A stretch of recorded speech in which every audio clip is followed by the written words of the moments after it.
73 Palestinians were killed in Gaza today while waiting for aid. Most of them were killed in northern Gaza.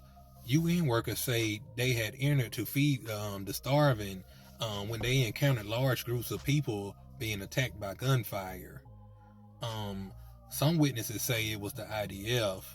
Now, one person said tanks surrounded them and started firing, and they were trapped for like 2 hours. And he said he was waiting for the flour, but he said he'll never go back, and he pretty much just rather starve than to go and deal with that again. So what I'm taking from what he said, the tanks just surrounded the entire crowd and just wouldn't let them out and just were firing on them.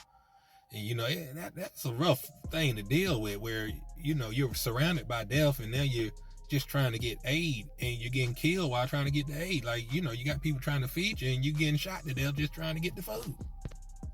Now, another person in the attack said there was tanks and drones out there shooting at people, and he saw his cousin and other people shot dead right there in front of him. Now, the IDF claimed that they were firing at a group of thousands who pose a threat, and blamed Hamas for causing chaos in the crowds. And they also said the death toll was not as high as it was reported. Now, this sounds similar to what they've said before, where you got groups of thousands of hungry Palestinian people there, and then they just start shooting into the crowd, almost like a fish in a barrel or something. And then they blame Hamas for them killing the Palestinian people. And I don't think that's what that is. I don't think there was no Hamas in those crowds. I think they were just starving people trying to get food. And I definitely don't think they were posing a threat. And they not going to just be in single file lines. They starving. They trying to get to the food. So they ain't going to just be in an orderly line. Yeah, it's going to be crowds of people rushing to get to the food when they see it, because they've been starving. And it was also said that about 150 people were injured in the attack.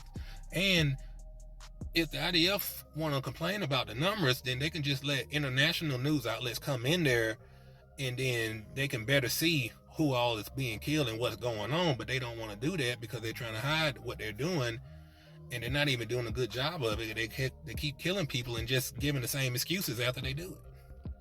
Now, also in another part of Gaza, a grieving mother was holding her 3-month-old son who had died from malnutrition.